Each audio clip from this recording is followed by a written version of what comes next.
అందరికీ విజయదశమి శుభాకాంక్షలు. మా లవ్లీ చూడండి ఎలా చూస్తుందో ఒక సో మా పూజ ఇలా మేము పూజ చేసుకున్నాం.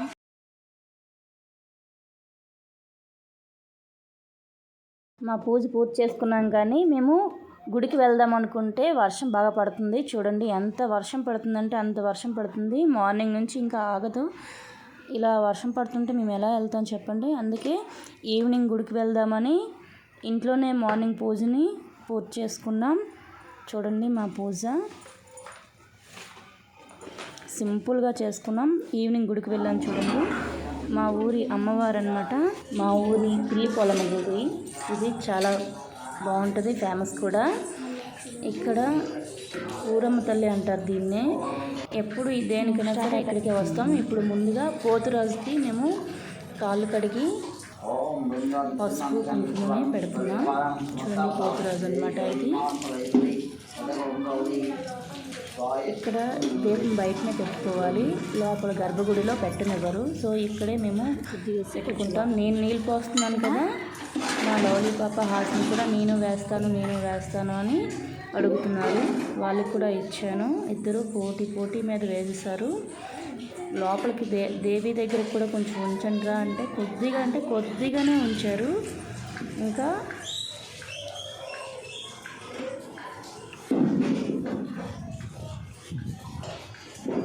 చూడండి వర్షం పడుతున్నప్పటికీ భక్తులు వస్తూనే ఉన్నారు మార్నింగ్ నుంచి ఈవినింగ్ వరకు కూడా.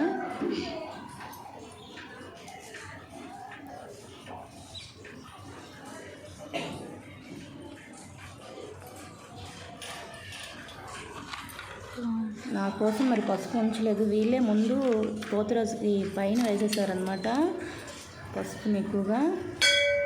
చూడండి నేను ఉన్న కొద్దిపాటితో నేను ఇలా అలంకరించాను.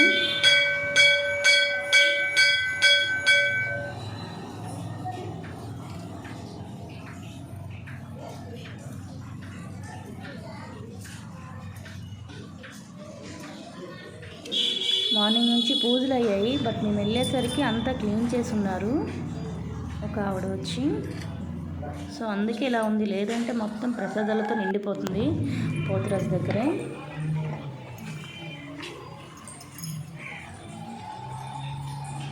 చూడండి ఎంత అందంగా ఎంత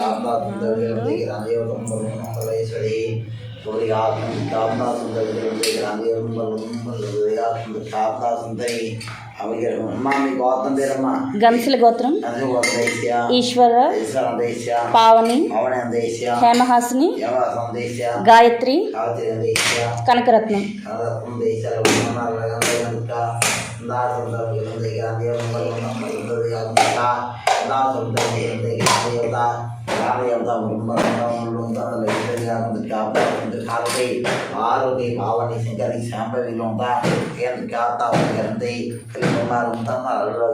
బాబు అందులో అరటిపళ్ళు ఉన్నాయి తీయండి.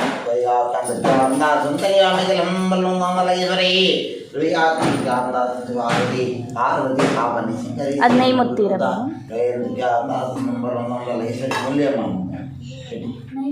ఉంది అంట.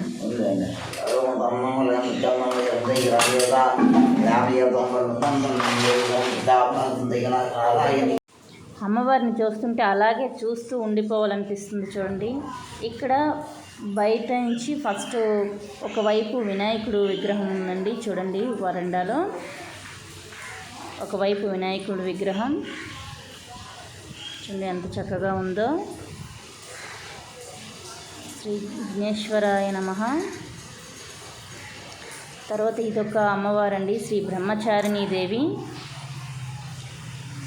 శ్రీ చంద్రఘంటీదేవి, శ్రీ కూష్మాండీదేవి. నెక్స్ట్ వెనక వైపున కూడా 3 దేవీలు ఉన్నాయండి. అలాగే శ్రీ స్కందమాతాదేవి, శ్రీ కాత్యాయనీదేవి, శ్రీ కాళరాత్రిదేవి. చూడండి